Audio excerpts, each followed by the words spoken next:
하나님이여 내 속에 정한 마음을 창조하시고 내 안에 정직한 영을 새롭게 하소서. 한 번 더 읽겠습니다. 시작. 하나님이여 내 속에 정한 마음을 창조하시고 내 안에 정직한 영을 새롭게 하소서. 아멘. 새로운 시작이라는 제목으로 여러분에게 말씀을 드리고 싶습니다. 사람들은 새로운 것을 참 좋아합니다. 저도 새로운 것을 좋아합니다. 전자제품을 사더라도 중고폰보다는 아무래도 새로 나온 최신 폰 또는 최신판을 구입하기를 원하고, 영화를 보더라도 새로 나온 신작을 보기를 원합니다. 하다못해 겨울에 붕어빵을 사 먹더라도 이미 구워져 가지고 놓여 있는 것보다 이제 막 구운 새로운 붕어빵을 우리는 사고 싶어 하듯이 대부분의 사람들은 새로운 것을 원합니다. 그것뿐만이 아니라 자기 인생에 대해서도 마찬가지죠. 자기 인생에 대해서도 새롭게 되어지기를 원합니다. 어른들은 가끔 그렇게 얘기할 것입니다. 내가 네 나이대로 돌아갈 수만 있다면, 그렇다면 공부도 열심히 하고 인생도 열심히 살고 내 삶이 다시 리셋될 수만 있다면, 다시 처음부터 다시 시작할 수만 있다면, 정말로 새롭게 될 수만 있다면, 그래서 정말로 사람들은 무엇인가 새로워지는 것, 새롭게 되어지는 것, 새 것을 참 원하는 것 같습니다. 오늘 본문의 저자인 이 다윗도, 시편 51편은 다윗의 시이죠. 다윗도 새로운 것을 좋아하기는 마찬가지였습니다. 오늘 읽었던 구절에서 하나님이여 내 속에 정한 마음을 창조하시고, 그 다음 뭐라고 했습니까? 내 안에 정직한 영을 새롭게 하소서. 새롭게 해달라고 하고 있습니다.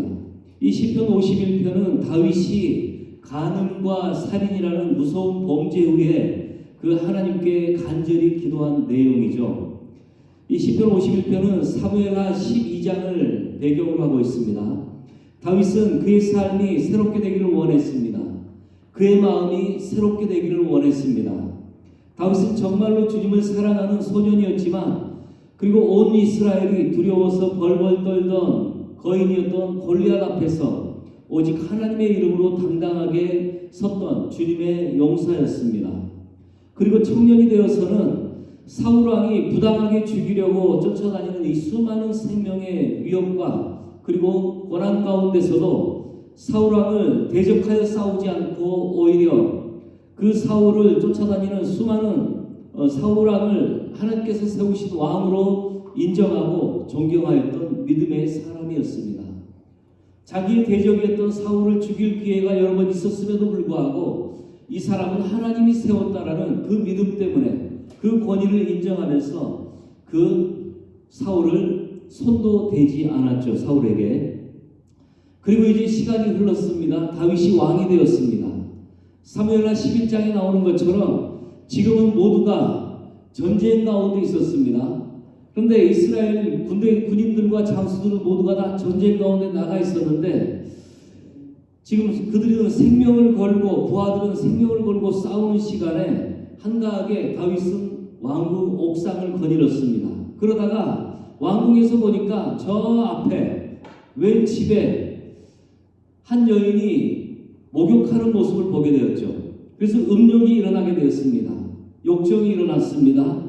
결국 왕이라는 권력을 가지고서 우리는 이것을 위력이라고 얘기하죠. 위력에 의한 간음. 이 위력에 의한 간음을 하고 그리고 밧세바가 임신을 하게 됩니다. 이 사건이 드러날 것이 두려워가지고 다윗이 어떠한 일을 벌입니까?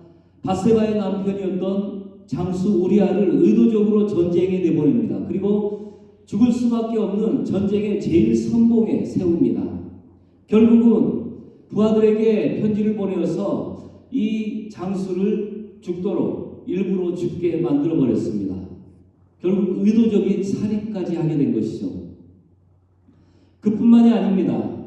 밧세바의 남편이었던 우리아가 다윗의 의뢰들의 전쟁에서 죽게 되자 다윗은 어떻게 합니까? 밧세바를 왕궁으로 불러들여가지고 그의 아내로 삼아버리죠. 한 여인을 취한 다음에 간음을 한 다음에 임신을 하자 그것이 드러날까봐 두려워가지고 그 남편을 전쟁터에 보내서 남편을 죽게 만듭니다. 살인을 저지르는 거죠.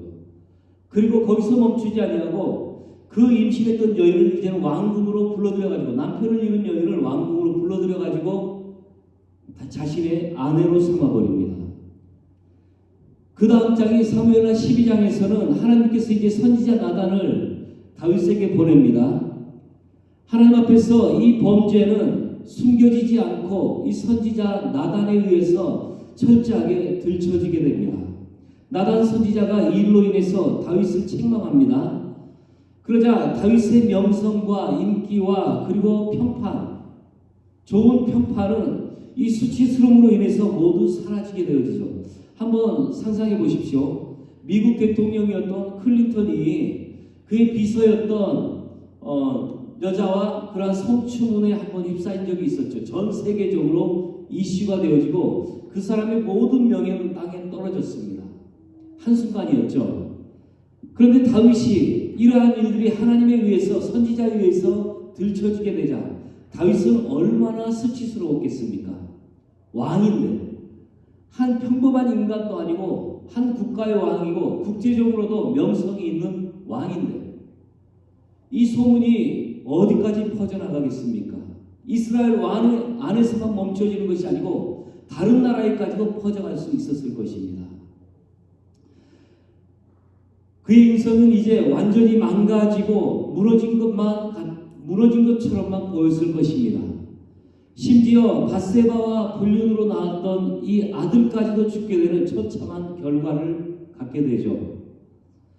이 죄로 인한 엄청난 대가를 지불하고 있음에도 이 다윗에게는 아직 남아있는 한 가지가 있었는데, 다른 그 무엇보다 중요했던 것은 바로 하나님 앞에서의 삶이었습니다.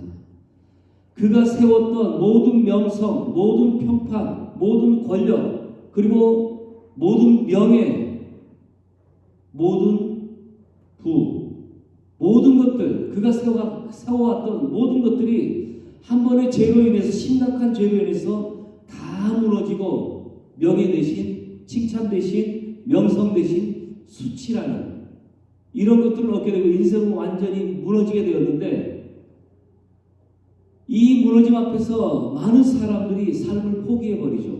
견딜 수가 없어가지고. 이 수치스러움 앞에서. 그럼에도 불구하고 다윗은 한 가지를 포기하지 않았습니다. 그렇게 부끄러운 상태에서도 한 가지를 지키고 싶었고 포기하지 않았는데 하나님 앞에서의 삶이었다라는 것입니다. 하나님 앞에서 자기가 큰 죄를 지었지만 정말로 새롭게 되기를 원했다라는 것이죠. 중심을 보시는, 마음을 보시는 하나님 앞에 그의 마음이 새롭게 되기를 원했던 것입니다.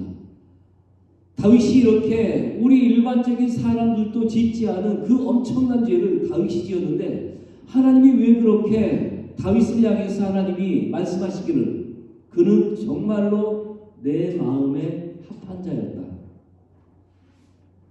마음에 드는 자라고 해가지고 그냥 깨끗하고 경건하고 그런 사람을 얘기하는 게 아니고 하나님의 기준은 다윗을 보면서 다윗은 그렇게 깨끗한 사람이 아니었습니다. 그럼에도 불구하고 하나님은 다윗을 향해서 평가하시기를 내 마음에 정말로 합한 자였다. 정말로 다윗은 내 마음에 드는 사람이다. 무엇 때문에? 바로 이 마음 때문입니다. 겸손함, 진실함. 그 수치스러운 상황에서 요즘의 정치인들은 어떻습니까? 자기의 그 허물을 감추려고 너무나도 애를 쓰죠. 무슨 수를 써서라도 그 수치감을 당하지 않으려고 그 죄를 다 감추려고 합니다. 그런데 한 나라의 왕이었던 사람이 자신의 죄가 그렇게 만천하에 드러났음에도 불구하고 감추지 않고 하나님 앞에서 기도하고 있죠. 내 영을 새롭게 하여 주십시오. 그 기도가 바로 오늘 말씀인 시편 51편의 기도입니다. 여러분 집에서 한번 51편을 쭉 읽어보시기 바랍니다. 정말로 우리의 마음을 때리는 그러한 시입니다. 10절에서 11절 말씀 제가 읽어드리면 하나님이여 내 속에 정한 마음을 창조하시고 내 안에 정직한 영을 새롭게 하소서. 나를 주 앞에서 쫓아내지 마시며 주의 성령을 내게서 거두지 마소서. 얼마나 처절한 기도입니까? 모든 백성들로부터 버림을 받을 수도 있고 모든 사람이 손가락질하는 그러한 상황 가운데서 얼마나 많은 정죄감이 들어왔겠습니까? 죄 때문에 힘들었겠습니까?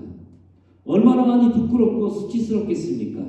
그때 다윗이 기도하는데 나를 주 앞에서 쫓아내지 마시고 주의 성령을 내게서 거두지 마소서. 다윗은 그 선대왕이었던 사울이 하나님의 성령이 충만해 있다가 성령이 사울의 삶에서 떠나간 것을 경험했습니다. 성령이 떠나가자 시기와 질투가 막 악신이 들어오기 시작했죠. 그리고 평생을 자신을 괴롭히는 사람이 되었습니다. 그러한 사울의 삶을 이미 경험했습니다. 성령이 떠났을 때의 삶이 어떠한가에 대해서. 성령을 내게서 거두지 마소서. 그리고 정말 다윗은 이 기도처럼 그는 새롭게 되었습니다. 결국은 하나님이 이 다윗을 축복하셔가지고 바세바를 통해서 새로운 아들을 얻게 되는데 그가 바로 이스라엘의 최전성기를 열었던 누구입니까? 솔로몬이죠. 솔로몬입니다. 첫째 아들은 죽었지만 둘째 아들 솔로몬을 통해서 이스라엘 왕국은 최전성기를 구가하게 되죠. 다윗은 이 기도 이후로 솔로몬을 다음 왕으로 세우기까지 하나님 앞에서 정말로 올바른 길을 가기로 애썼다라는 것입니다. 사랑하는 여러분, 우리에게 중요한 것은 우리가 절대 죄를 저지르지 않거나 삶이 실패하지 않는 완벽함이 아니라는 것입니다. 중요한 것은 우리가 넘어지고 실패했을지라도 마음을 잡고 다시는 그러지 않아야지 하면서도 또 그런 죄를 저지른다 할지라도 그럼에도 불구하고 다시 새로워지고자 하는 마음일 것입니다. 이게 바로 다윗에게 있었던 것이죠. 하나님은 그 다윗의 그 마음을 너무 좋아했던 것입니다. 진실하고 겸손한. 우리는 성경과 인류의 역사 가운데서 실패하지 않은 사람을 찾아볼 수 없습니다. 모든 사람의 삶에는 다 실패감들이 있다라는 거죠. 두 사람 예배 때 그렇게 하면 안 됩니다. 고마워. 사람은 누구나 실패하고 넘어지고 범죄하는 것을 볼 수 있습니다. 어느 누구도 털어서 먼지 안 나오는 사람은 없을 것입니다. 아무리 위대하다라고 하는 사람일지라도 그의 삶을 털어보면 먼지는 나오게 되어 있습니다. 그렇지만 우리에게 진짜로 중요한 것은 바로 실패하고 넘어진 뒤에 어떻게 반응하냐라는 것이죠. 내가 죄를 저질렀습니다. 그 다음에 어떻게 반응할 것이냐라는 것입니다. 다윗처럼 마음을 겸손케 하고 통회하여서 새롭게 되기를 바라는 것만이 유일한 우리의 삶의 해결책이라는 것을 여러분들 인정하시고 아셨으면 좋겠습니다. 그 외에도 수많은 사람들이 실패하고 소망이 끊겼다고 생각했지만 그들의 삶에 주님이 다시 찾아오심으로 새로운 인생을 시작하는데 모세는 이집트의 왕자로 자라나서 40세가 되었습니다. 자기 동족에 대한 애틋한 마음이 생겨났습니다. 어느 날 동족 한 사람이 이집트 사람으로부터 구타를 당하자 화를 참지 못해가지고 이집트 사람을 살해했습니다. 그 사건으로 인해서 이집트 정부의 수배자가 되었죠. 왕자가 사람을 죽였습니다. 수배자가 되어가지고 미디안 광야로 도망가게 됩니다. 그가 왕자로서 누려왔던 모든 화려한 특혜들은 한순간에 사라져버렸습니다. 오직 쫓기는 죄수의 신분이 되어버린 것입니다. 그런데 그의 인생은 거기서 끝나지 않았죠. 40년 동안 광야에서 살다가 그리고 80세가 되어가지고 하나님의 부르심을 받게 되어 그는 새로운 인생을 시작하게 되었습니다. 40년 동안을 도망자의 신분으로 살아가다가 80세에 하나님을 만납니다. 그리고 이스라엘 민족의 위대한 지도자가 되어지죠. 베드로는 제자들 중에서 주님을 스스로 가장 사랑한다고 자부할 정도로 자신만만했던 사람입니다. 그렇지만 주님이 십자가의 그 고난을 당하던 날 지금까지 자기의 모든 말을 부인했죠. 그리고 심지어는 저 사람은 내가 모르는 사람이다라고 할 정도로 자기의 모습으로 인해서 절망과 실패를 맛보았던 사람입니다. 가장 밑바닥을 헤맬 정도였습니다.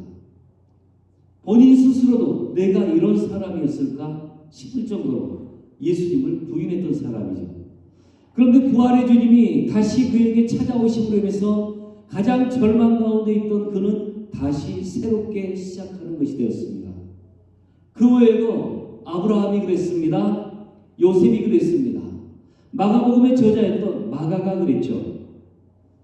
바울과 함께 1차 전도여행을 떠났지만 근데 마가가 같이 견디지 못하고 가버렸죠. 그 팀에서 이탈했습니다. 바울이 다시는 이 사람과 사역하지 않겠다라고 할 정도였습니다. 근데 바울의 마지막에는 바울이 어떻게 합니까? 마가를 부르죠. 다시. 마가는 그러한 사람이었지만 의지가 약하고 인내가 약해서 세상으로 가버렸던 사람이었지만 세상을 사랑해서 하나님의 부르심으로부터 떠났던 사람이었지만 그렇지만 어떻게 되었습니까? 그의 삶에 다시금 성령이 찾아오시면서 새롭게 시작하고 이 위대한 책인 복음서, 사복음서, 마태, 마가, 누가, 요한복음 이 사복음서 중에서 가장 첫 번째 기록한 책이 마가복음인데 이 마가복음을 기록했던 저자가 되었다라는 것이죠. 사랑하는 여러분, 우리는 이미 늦었다고 생각할 때가 있을 것입니다. 하나님 앞에서 삶을 새롭게 다시 시작할 때에는 정해진 시간과 시간의 제한은 없습니다. 저를 한번 따라서 하시겠습니다. 새롭게 시작할 때 정해진 시간과 시간의 제한은 없다. 우리의 삶에 있어서 내가 무언가를 새롭게 시작할 때는 정해진 시간이라는 건 없다라는 것입니다. 그리고 언제부터 언제까지 외에는 새로워질 수 없다? 아니요. 시간의 제한은 없다라는 것입니다. 지금 현재 나의 모습이 누군가가 보기에 자격이 없고 마땅치 못할 수도 있죠. 내 자신이 보기에도 한심하고 답답할 수도 있을 것입니다. 하지만 하나님께서 우리를 새롭게 하실 수 있는 분이시고 성경의 사람들처럼 그들은 다 자기 능력으로가 아니라 하나님의 능력으로 새롭게 된 사람들이었다는 것을 믿으시기 바랍니다. 하나님께서는 오늘의 삶이 지금 이 시간 새롭게 되기를 원하시는 분이심을 우리 믿기를 원합니다. 10절 말씀 다시 한번 우리의 영혼 가운데 선포하면서 마치기를 원합니다. 10절 말씀 한 번만 더 같이 읽어보도록 하겠습니다. 시작. 하나님이여 내 속에 정한 마음을 창조하시고 내 안에 정직한 영을 새롭게 하소서. 아멘. 아무쪼록 우리가 성경에서 새롭게 시작한 사람들 생각하면서 우리 자신의 마음과 생각도 새롭게 되시기를 주님의 이름으로 축복합니다. 하나님, 우리가 살아갈 때 수많은 죄와 실수로 인해 좌절과 절망이 찾아오기도 하고 그로 인해 우리의 몸과 마음이 무너지고 엎드러질 때가 참 많이 있음을 주님 고백합니다. 그럼에도 우리가 하나님 앞에서 진실로 통회함으로 겸손케 되어진다면 하나님은 상한 갈 때도 꺾지 않으시고 우리를 용서하시며 상한 우리를 고치시고 우리를 새롭게 하시는 하나님이심에 주님 감사를 드립니다. 하나님, 지금 우리 각 사람의 상태를 하나님께서는 아시오니 우리를 새롭게 하여 주시옵소서. 믿음을 새롭게 하시고 부르심을 새롭게 하시며 관계를 새롭게 하시고 우리의 몸과 마음을 새롭게 하여 주시옵소서. 그리고 우리를 둘러싼 모든 환경을 새롭게 하여 주시옵소서. 그래서 눈이 멀어 빛을 보지 못하고 어둠 속에만 살았던 소경이 눈을 뜨게 되어서 태양을 처음 보는 것과 같은 새로운 소망과 자유함과 기쁨을 회복시켜 주시옵소서. 오늘도 하나님 앞에 나올 때 귀한 물질을 들고 나왔사오니 이 예물이 아름다운 열매와 예배가 되게 하시고 우리의 정성을 다하여 드려오니 하나님께서 받으시는 예물로 삼아 주시옵소서. 지금은 우리 주님 예수 그리스도의 은혜와 하나님 아버지의 놀라우신 사랑하심과 성령님의 동행하시고 능력 주심이 죄와 실수로 인해 넘어지고 쓰러질지라도 우리가 겸손함으로 하나님 앞에 서서 회개할 때 하나님이 우리를 새롭게 하심을 믿고 새로운 삶의 시작을 소망하는 이곳에 모인 모든 형제자매들과 우리 교사들 그리고 우리 중고등부 위에 지금부터 영원토록 함께 하시기를 간절히 축원하옵나이다. 아멘.